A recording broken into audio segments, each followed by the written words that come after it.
హోషేయ గ్రంథం 6వ అధ్యాయం 4వ వచనం. హోషేయ గ్రంథము 6వ అధ్యాయము 4వ వచనాన్ని నేను చదువుతున్నా. ఎఫ్రాయిము, నిన్ను నేనేమి చేతును? యూదా, నిన్ను నేనేమి చేతును? తెల్లవారగానే కనబడు మేఘము ఎగిరిపోవునట్లును, ప్రాతకాలమున పడు మంచు ఆరిపోవునట్లును నీ భక్తి నిలువకపోయెను. Praise the lord. హల్లెలూయా, హల్లెలూయా. దైవజనమా, ఎఫ్రాయిము వంశాన్ని గూర్చి, యూదా వంశాన్ని గూర్చి మాట్లాడే మాట ఇది. వీళ్ళిద్దరూ దేవుడు ఏర్పాటు చేసుకున్నటువంటి జనాంగాలు. దేవుడు ఐగుప్తులో నుండి తన ప్రజలను విడిపించుకొని తీసుకొని వచ్చిన తర్వాత అరణ్యంలో దేవుడు ఇశ్రాయేలును తన జనాంగముగా ఏర్పాటు చేసుకున్నాడు. ఆ ఇశ్రాయేలు యొక్క కుమారులు ఎఫ్రాయిము, యూదా. హల్లెలూయా. వీళ్ళిద్దరూ చక్కగా దేవుణ్ణి ఎరిగిన వారు, దేవునితో నడిచారు కొంతకాలం. హల్లెలూయా. చక్కగా నడిచిన వాళ్ళే. కానీ ఇప్పుడు దేవుడు వీళ్ళిద్దరిని గురించి ఏం మాట్లాడుతూ ఉన్నాడంటే,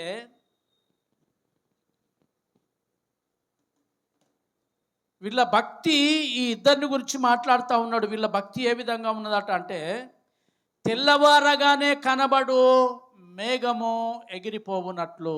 హల్లెలూయా. వీళ్ళ భక్తి ఏ విధంగా ఉన్నదట అంటే, తెల్లవారగానే కనబడు మేఘం ఏ విధంగా ఎగిరిపోయిందో వీళ్ళ భక్తి అట్లా ఉన్నదంట. ఆమేన్, హల్లెలూయా. ఇది మంచి భక్తి, సరైన భక్తేనా ఈ భక్తి?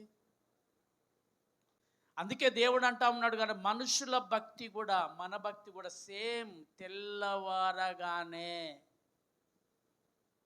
బాగా వచ్చి కొంత సమయానికే ఎగిరిపోయినటువంటి ఆ మేఘములాగా మీ భక్తి ఉన్నది అని మాట్లాడుతూ ఉన్నాడు వీళ్ళిద్దరిని. ఆమేన్, హల్లెలూయా, హల్లెలూయా. ఇంకో మాట ఏమంటాడంటే, ఇంకెట్లా ఉన్నదట అంటే, ప్రాతకాలమున పడు మంచు ఆరిపోయినట్టుగా మీ భక్తి ఉన్నది. ఆమేన్, హల్లెలూయా. మీ భక్తి నిలబడడం లేదు. మీ భక్తి నిలబడడం లేదు. ఎఫ్రాయిమును గురించిన మాట్లాడిన ఈ మాట నాకైతే బాధేస్తూ ఉన్నది. ఎఫ్రాయిము అనే మాటకు అర్థమైందో తెలుసా? ఎఫ్రాయిము అనే మాటకు అర్థమైంది అంటే రెండంతల ఆశీర్వాదము, రెండంతల దీవెన.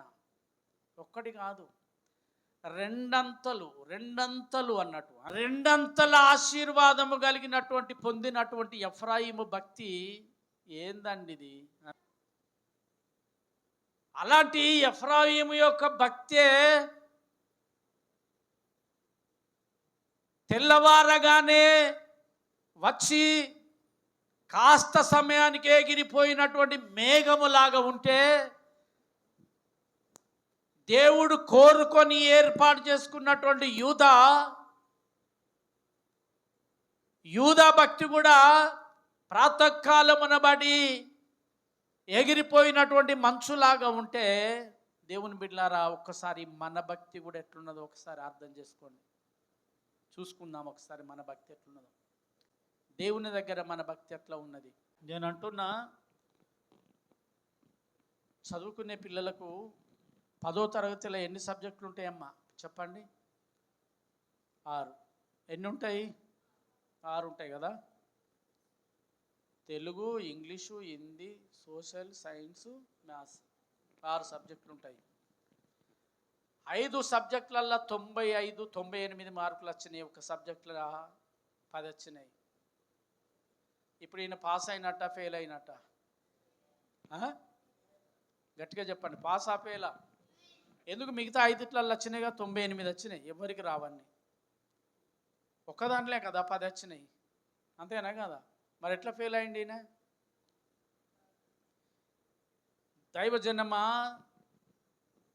దేవుణ్ణి నమ్ముకొని దేవుని దగ్గరికి వచ్చే మనం కూడా సంపూర్ణత మనకి ఎప్పుడు వస్తుంది అంటే దేవుని ఆజ్ఞలు అన్నీ పాటించినప్పుడే మనకు సంపూర్ణత వస్తుంది. అంతవరదాకా మనము సంపూర్ణులముగాము. ఆమేన్, హల్లెలూయా. మన భక్తి నిజమైన భక్తి కానే కాదు. ఇది మత్తయి సువార్త 13వ అధ్యాయము 21వ వచనములో ఈ విధంగా రాయబడి ఉంది. అక్కడ అవి మట్టిలో పడనందున, బండ మీద పడనందున, చదవండి తీసిందా 21. అయితే అతనిలో వేరు లేనందున అతడు కొంతకాలము నిలుచును గాని వాక్యము నిమిత్తము శ్రమ అయినను హింస అయినను కలగగానే అభ్యంతరపడును. ఆమేన్, హల్లెలూయా. ఇది ఎవరు? వీళ్ళ భక్తి ఎందుకు పోయింది? ఎందుకు మన భక్తి నిలబడతలేదు అని చెప్పంటే మనలో వాక్యము నిలిచి ఉండడం లేదు కాబట్టి మనలో ఆ భక్తి నిలబడతలేదు. ఆమేన్, హల్లెలూయా. చాలామంది వాక్యాన్ని వింటా ఉన్నారు కానీ ఆ వాక్యం ప్రకారం బ్రతకడం లేదు. ఆ వాక్యము మన హృదయంలో ఉంచుకోవడం లేదు కాబట్టి అందుకే అంటాడు, అయితే అతనిలో వేరు లేనందున. అంతే, మీద మీద వినిపోతూ ఉంటాం మనం. వచ్చినమా వచ్చినాం, విన్నామా విన్నాం, అంతే. పోయిన వారం చెప్పిన తిప్పడు కొండపర్తికి పోయినట్టు పోయిండు వచ్చిండు, అంతే, మధ్యలో ఏం లేదు. మనం కూడా వచ్చినాము, విన్నాము, పోయినాము కానీ విన్నటువంటి వాక్యాన్ని మన హృదయంలో భద్రపరచుకోవడం లేదు.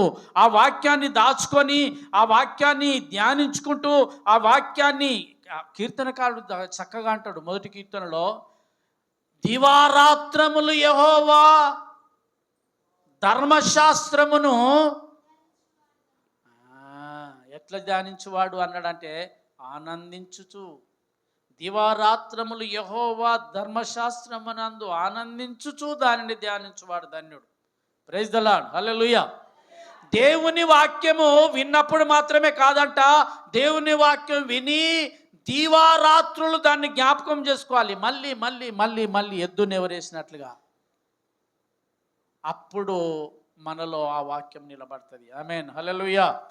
కానీ ఎవరు వీళ్ళు అని చెప్పంటే ఇక్కడ చూడండి, రాతి నేలనబడిన వాడు వాక్యము విని వెంటనే సంతోషముతో దాన్ని అంగీకరించువాడు, అయితే అతనిలో వేరు లేనందున. ఆమేన్. బండ మీద పడ్డాక లోపలికి ఎట్లా పోద్ది విత్తనం? మొలిసి. బండ మీద పడ్డ విత్తనము అది మొలిసిన తర్వాత చాలా లోతుకు పోద్దా? పోదు. వాక్యము కూడా ఆ విధంగానే బండ మీద మీ హృదయాలు బండలాగా చేసుకొని కూర్చున్నప్పుడు, మన హృదయాలు బండలాగా చేసుకొని కూర్చున్నప్పుడు ఆ వాక్యము లోపలికి పోదు, దానికి వేరు ఉండదు. కాబట్టి కొంచెం ఎండ తగలగానే అది ఎండిపోయినట్టుగా ఇక్కడ కూడా ఏమంటే, అయితే అతనిలో వేరు లేనందున అతడు కొంతకాలము నిలుచును కానీ వాక్యము నిమిత్తం, అంటే దేవుని కొరకు శ్రమలు అనుభవించరు, కష్టాలు అనుభవించరు, హింసలు అనుభవించరు. అంత మాత్రమే కాదు, ఏం దేవుడున్నాడా అంటారట, అభ్యంతరపడుదురు. ఆమేన్, హల్లెలూయా, హల్లెలూయా. దేవుడే ఉంటే నా బతుకు ఇట్లా ఎందుకు ఉండేది? దేవుడే ఉంటే ఏం చేసిండు అన్నది ఒక ఆమె. ఏం చేసిండు? నా పిల్లలకు నౌకరిచ్చిండా? ఏం చేసిండు? అసలు ఈ దేవుడే అద్దు మాకు అన్నది. గింతంత అన్నం వండి పెట్టమ్మంటే. ఆమేన్, హల్లెలూయా, హల్లెలూయా. ఆమె నా జీవితకాలం ఎల్లా నా గుండెలో ఉంటుంది, ఎప్పటికీ నేను జ్ఞాపకం చేసుకుంటా. ఇంకా దేవుడు ఎంత బాధపడతా ఉన్నాడో. ప్రైజ్ ద లార్డ్, హల్లెలూయా, హల్లెలూయా. అయితే ఎందుకు వీళ్ళ భక్తి మేఘంలాగా ఎగిరిపోయింది? ఎందుకు ఎఫ్రాయిము యొక్క భక్తి, యూదా యొక్క భక్తి ఇదిగో ప్రాతకాలమున పడ్డ మంచు ఏ విధంగా ఆరిపోయిందో ఆ విధంగా వీళ్ళ భక్తి నిలువ లేకుండా ఎందుకు పోయిందంటే, దేవుని బిడ్డలారా, నేను అనుకుంటున్నా మత్తయి భక్తుడు చాలా చక్కగా చెప్పిండు, వారు దేవుని మాటను ఆలకించలేదు గనుక. ప్రైజ్ ద లార్డ్, హల్లెలూయా. అనేక సార్లు చెప్పిండు, ఎఫ్రాయిము నిన్ను బట్టి నా గుండె కొట్టుకుంటా ఉందయ్యా, నిన్ను శిక్షిస్తామంటే నా గుండె బాధపడతా ఉందయ్యా, నువ్వు నా మాట వినందున. ప్రైజ్ ద లార్డ్, హల్లెలూయా, హల్లెలూయా. కాబట్టి దైవజనమ, ఎఫ్రాయిం అనే మాటకి ఇంకోటి ఏంటంటే ఫలించే కొమ్మ అని అర్థం. ఫలించే కొమ్మ, ఫలాలు ఇచ్చే కొమ్మ.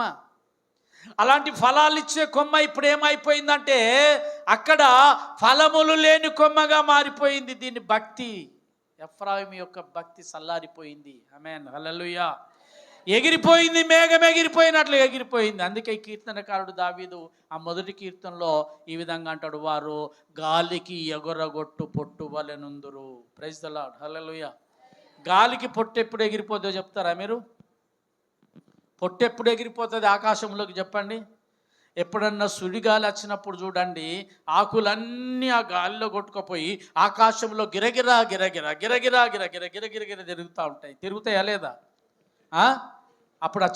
అప్పుడు అవి ఎక్కడ పడుతాయో మీకు తెలుసా? ఎక్కడ పడుతుందో కూడా తెలియదు. కాబట్టి మన భక్తి కూడా గాలికి ఎగిరిపోయే భక్తి అయ్యేది ఉంటే కనుక మనం ఎక్కడ పడిపోతామో, ఏ రోగాల పాలవుతామో కూడా తెలియదు. మన భక్తి కూడా అట్లా ఎగిరిపోతే. ప్రైజ్ ది లార్డ్, అర్థమవుతుందా? కాబట్టి మన భక్తి ఎగిరిపోనిదిగా ఉండాలి. మన భక్తిని మనం కాపాడుకోవాలి. ప్రైజ్ ది లార్డ్, హల్లెలూయా, హల్లెలూయా. ప్రతి ఒక్కరు దేవుని బిడ్డలారా, చాలామంది అంతే. చాలామంది మేము దేవుణ్ణి నమ్ముకున్నాము, మేము భక్తిలో కొనసాగుతూ ఉన్నాము అని చెప్తూ ఉంటారు. కానీ వీళ్ళ భక్తి బయటికి వెళ్ళిందంటే కనబడది. మందిరంలో నుండి బయటికి వెళ్ళిందంటే కనబడది. ఆఫీసులలో పోతే వీళ్ళ భక్తి కనబడది. ఉద్యోగాలలో పోతే వీళ్ళ భక్తి కనబడది. వ్యాపారం చేసేటప్పుడు వీళ్ళ భక్తి కనబడదు. దేవుడు అన్నాడుగా అంటే, ఇదిగో దొంగ త్రాసు యెహోవాకు హేయము అన్నాడు. దొంగ త్రాసు ఏంటిదట? క్రైస్తవులుగా ఉండి వీళ్ళు ఏం చేస్తారనుకుంటా, భయంకరమైన పాపం ఇది దొంగ త్రాసు అనేది. వ్యాపారంలో వీళ్ళ భక్తి కనబడది, ఉద్యోగంలో వీళ్ళ భక్తి కనబడది, బంధువుల ఇంటికి పోయినప్పుడు వీళ్ళ భక్తి కనబడది, కొన్నిసార్లు బంధువులు మన ఇంటికి వచ్చినప్పుడు కూడా వీళ్ళ భక్తి కనబడది. ప్రైజ్ ది లార్డ్, హల్లెలూయా. ఎందుకు మారారండి? ఎందుకు మన బంధువులు మారతలేరో నాకు చెప్పండి. నమ్ముతారా? మా నాన్న చనిపోయినప్పుడు నేను ఒక్కనే నమ్ముకున్న మా ఇంట్లో దేవుణ్ణి. ముగ్గురు అన్నదమ్ములు, నాకు ఇంకా ముగ్గురు ఉన్నారు. వాళ్ళు దేవుణ్ణి నమ్ముకోలేదు. నేను క్రైస్తవ ఆచార ప్రకారము, సాంప్రదాయం ప్రకారము నేను సమాధి చేస్తా అంటే ముగ్గురు అడ్డుకున్నారు. ఆమేన్, హల్లెలూయా. ముగ్గురు అడ్డుకుంటే నేను కూర్చుండి ఏడుస్తా ఉన్నా. సమాధి అంతా అయిపోయింది. 11 వద్దులు జ్ఞాపకార్థ దినం వరకు ఏడుస్తూనే ఉన్నా. నేను జ్ఞాపకార్థ దినం రోజు సాయంత్రం మంట కాసుకుంటూ కూర్చుని ఏడ్చుకుంటా. మా అన్నల పిల్లలు వచ్చిర్రు, 2 అన్నల పిల్లలు వచ్చిర్రు. బాబాయ్, ఈ ఒక్కరోజే ఇక నిన్ను ఏడవనీయం, మేమందరం దేవుణ్ణి నమ్ముకుంటామన్నారు. ఆమేన్, హల్లెలూయా. అందరు దేవుళ్ళలోకి వచ్చింది. దైవజనమా, నా ఒక్కని భక్తి వాళ్ళని కాపాడింది కదా, ఎందుకు మన బంధువులు ఎందుకు మారడం లేదు? రాకేష్కి తెలుసు, అప్పుడప్పుడు నేను చెప్తా ఉంటాను. మా చిన్నమ్మ ఉన్నది, మా అమ్మ వాళ్ళ చెల్లె, కాలుబేడీలు వేసుకునేది. అప్పుడు 50 సంవత్సరాలు భక్తి చేసింది, కాలుబేడీలతో తిరిగి. దాదాపు 60 సంవత్సరాలు, 50కి పెళ్ళై 10 సంవత్సరాలు అట్లే ఉంది. నేను దేవుని నమ్ముకున్న తర్వాత ఆ కుటుంబం కూడా రక్షించబడ్డది. ప్రైజ్ ది లార్డ్, హల్లెలూయా. ఇది దేవుని బిడ్డలారా, మన భక్తి ఇతరులకు కనబడడం లేదు. మన భక్తి జీవితం వాళ్ళని ఆకర్షించలేకపోతుంది. ఆమేన్, హల్లెలూయా. వాళ్ళని ఆకర్షించాలి కదా, మన భక్తి జీవితం ఆకర్షించలేకపోతా ఉంది. వాళ్ళు వచ్చినప్పుడు మన ఇంట్లో ప్రార్థన ఉండదు. వాళ్ళు వచ్చినప్పుడు మనం దేవుని గురించి మాట్లాడము. వాళ్ళు ఏమనుకుంటారో అని భయపడతా ఉంటాం. వాళ్ళు ఏమనుకుంటారో, బాధపడతారో ఏమో, వాళ్ళని ప్రార్థన కూర్చోమంటే బాధపడతారో ఏమో అని చెప్పని మనం బాధపడతా ఉంటామో. మనం వాళ్ళను తీసుకోము. కాబట్టి మన భక్తి కొంతకాలం మట్టుకే నిలబడతా ఉంది. ఆమేన్, హల్లెలూయా, హల్లెలూయా. ఇంకొక మాట కూడా చూద్దాం. నేను త్వరగా ముగిస్తా. దినవృత్తాంతాల గ్రంథం తీయండి త్వరగా. దినవృత్తాంతాల గ్రంథము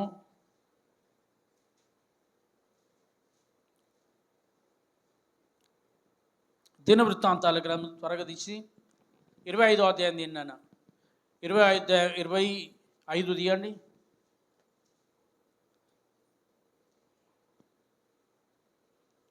రెండవ దినవృత్తాంతముల గ్రంథము 26వ అధ్యాయము 26 వచనాన్ని చదువుకుందాం. 2వ దినవృత్తాంతాల గ్రంథము తీసిందా? 26 5వ వచనం చదవండి త్వరగా. దేవుని ప్రత్యక్షత విషయమందు తెలివి కలిగిన జకర్యా దినములలో అతడు దేవునిని ఆశ్రయించెను. అతడు యెహోవాను ఆశ్రయించినంత కాలము దేవుడు అతనిని వర్ధిల్ల చేశాను. ప్రైజ్ ద లార్డ్, హల్లెలూయా. ఎంత మంచి భక్తి ఈయన చూడండి.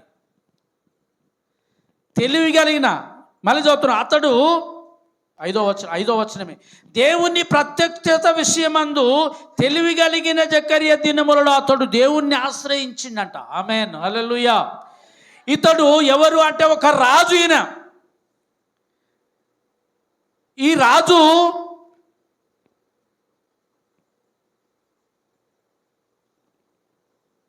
జకర్యా ప్రవక్త దినములలో దేవుణ్ణి ఆశ్రయించి దేవుణ్ణి నమ్ముకొని అతడు జకర్యా ఉన్నంత కాలము చక్కగా భక్తి చేసిండంట. దేవునికి స్తోత్రం, హల్లెలూయా, హల్లెలూయా. ఇప్పుడు 25ది కూడా చదువుదాం. 25వ అధ్యాయం 2వ వచనాన్ని చదువుతున్న చూడు, ఇప్పుడు ఎట్లుందో ఈయన భక్తి.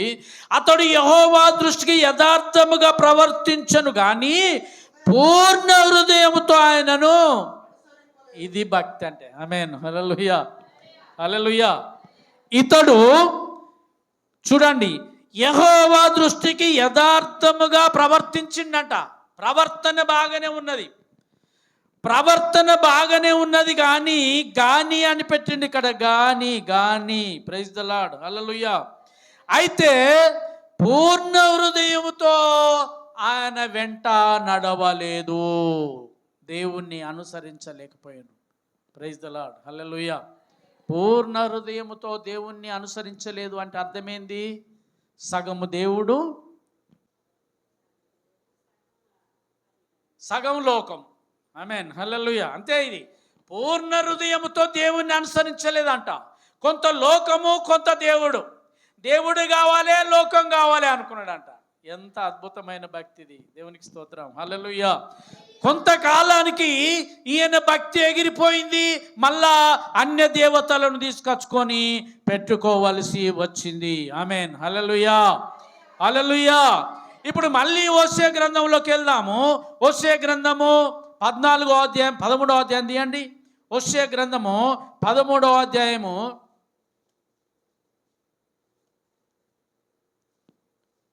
1వ వచనాన్ని చదువుదాం. హోషేయ గ్రంథము 13వ అధ్యాయం 1 నుంచి చదువునా. 13వ అధ్యాయం, ఎఫ్రాయిము మాటలాడినప్పుడు భయము కలిగెను. అతడు ఇశ్రాయేలు వారిలో ఉన్న తన్ను గొప్ప చేసుకొనెను. తరువాత బయలు దేవతను బట్టి అపరాధి అయి అతడు నాశనమొందెను. ఎగిరిపోయింది నా భక్తి, ఎగిరిపోయింది. మొట్టమొదటి వచనం అదే కదా, ఎఫ్రాయిమును యూదాను బట్టి. ఎఫ్రాయిము, యూదా, మీ భక్తి తెల్లవారగానే వచ్చిన మేఘం ఎగిరిపోయినట్లు ఎగిరిపోయిందయ్యా అన్నాడు.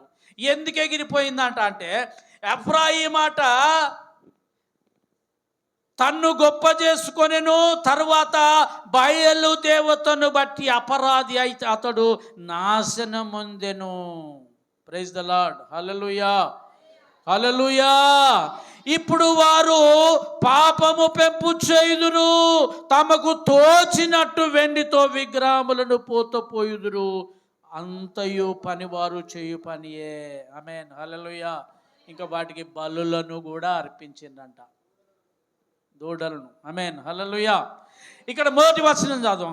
కాబట్టి వారు ఉదయమున కనబడు మేఘము వలెను, పెందల కాడ గతించు ప్రాతకాలపు మంచు వలెనుందురు. ఇంకో మాట అంటాడు ఇక్కడ, కళ్ళములో నుండి గాలి ఎగరగొట్టు పొట్టు వలెను, కిటికీలో గుండా పోవు పొగ వలెను ఉందురు. ప్రైజ్ ద లార్డ్, హల్లెలూయా, హల్లెలూయా. ఎఫ్రాయిము భక్తి ఎంత భయంకరమైంది.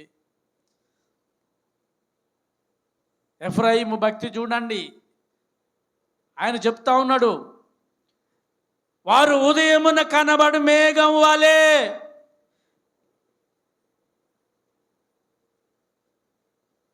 పెందల కడ గతించు ప్రాతకాలపు మంచు వలె కిటికీలో గుండా పోయే పొగలాగా, ఆమేన్ హల్లెలూయా, గాలికి ఎగురగొట్టే పొట్టులాగా 4 రకాలైన భక్తి ఉన్నది. దేవునికి స్తోత్రం. హల్లెలూయా, హల్లెలూయా, హల్లెలూయా. ఇది దేవుని బిడ్డలారా, నాటి ఇశ్రాయేలీయుల భక్తి ఆ విధంగా ఉంటే నేడు మన క్రైస్తవుల భక్తి ఏ విధంగా ఉన్నది, ఏ విధంగా ఉంది, మన భక్తి ఎట్లా ఉంది? ఆమేన్ హల్లెలూయా, హల్లెలూయా. దేవుడు ఒక మాట, యేసుప్రభు ఒక మాట అంటాడు, మీరు శాస్త్రుల వలె పరిసయ్యుల వలె ఉండకండి మీరు. ఆమేన్ హల్లెలూయా. మీరు శాస్త్రుల వలె పరిసయ్యుల వలె ఉండకండి, మీరు వాళ్ళ నీతిలాగా మీ నీతి ఉండకూడదయ్యా. ఆమేన్. ఇది శాస్త్రులు పరిసయ్యులట, వారు బాహ్యమున శుద్ధి చేసుకుందరు కానీ వారి హృదయాన్ని శుద్ధి చేసుకోరు వాళ్ళు. ఆమేన్ హల్లెలూయా. శాస్త్రుల యొక్కయు పరిసయ్యుల యొక్కయు పులిసిన పిండి మీలో ఉండకూడదు అంటాడు ఆయన. పులిసిన పిండి అది. వాళ్ళ నీతి పాడైపోయి పాసిపోయిన పిండి లాంటిది వాళ్ళ భక్తి. ప్రైజ్ ద లార్డ్, హల్లెలూయా. వాళ్ళ నీతి. అయితే నేటి క్రైస్తవులమైనటువంటి మన భక్తి ఆ విధంగా ఉండడానికి వీల్లేదు. ఆమేన్ హల్లెలూయా, హల్లెలూయా. ఇంకో మాట చూద్దాం దేవుని బిడ్డలారా త్వరగా. తిమోతికి రాసిన 2వ తిమోతి 4వ అధ్యాయము 10వ వచనంలో కూడా ఒక మాట చూద్దాం. తేమా ఇహలోకమును, గట్టిగా చదువునానా, తేమా ఇహలోకమును స్నేహించి నన్ను విడిచి వెళ్ళిపోయింది అంతే. ఆమేన్ హల్లెలూయా. తేమా ఎంత మంచి భక్తుడు తెలుసా? ఇతడు పౌలుతోని భక్తి చేసినవాడు, పౌలుతో తిరిగినవాడు. ఇంకొక పత్రికలో పౌలు ఈయన గురించి ఏమని సాక్ష్యం చెప్తాడంటే, తేమా మీ అందరికీ వందనములు చెప్పుచున్నాడు అంటాడు. ఆమేన్ హల్లెలూయా. తేమా నాతో ఉన్నాడు, ప్రేమ నాతో తిరుగుతూ ఉన్నాడు, ప్రేమ నాతో సువార్త పరిచర్యలో పాలివాడుగా ఉన్నాడు.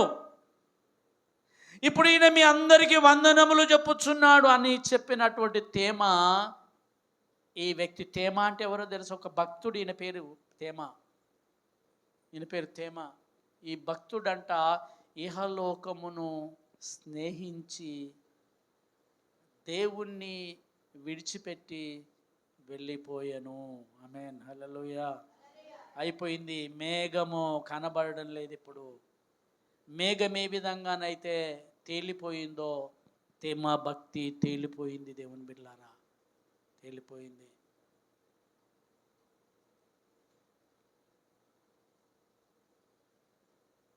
ఇంకా ఏం చెప్దాము వీళ్ళ భక్తిని గురించి? మన భక్తి ఎట్లా ఉండాలో ఇప్పుడు ఇవన్నీ మీకెందుకు చెప్పాల్సి వచ్చిందంటే, కొరింథీయులకు రాసిన పత్రిక 15వ అధ్యాయంలో ఏమన్నదంటే, ఇదిగో ఈ యుగాంతమందున్న మనకు బుద్ధి కలుగుట కొరకు. ప్రైజ్ ద లార్డ్, హల్లెలూయా.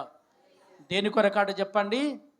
ఈ మన యుగానికి అంతంలో ఉన్నాం. మనం దేవుని రాకడకు సమీపముగా ఉన్నాం. దేవుని రాకడ సమీపముగా ఉన్నది కాబట్టి ఇప్పుడు మనకు బుద్ధి రావాలని దేవుడు ఇవన్నీ రాసి పెట్టిండంట. మీ భక్తి కూడా ఈ విధంగా ఎగిరిపోకూడదు, మీ భక్తి కూడా ఈ విధంగా చల్లారిపోకూడదు, మీ భక్తి కూడా ఈ విధంగా మంచులాగా ఎండిపోకూడదు, మీ భక్తి ఈ విధంగా కిటికీలో నుండి వెళ్ళిపోయే పొగలాగా ఉండకూడదు, మీ భక్తి కూడా ఇదిగో గాలికి ఎగరగొట్టుకొని పోయే పొట్టులాగా ఉండకూడదు అని చెప్పని మనల్ని హెచ్చరించడం కొరకు దేవుడు ఈ యుగాంతమందున్న మన కొరకే ఈ మాటలు రాసి పెట్టిండు. దేవుడి మాటలు మనందరి వినికిడిలో ఆశీర్వదించునుగాక.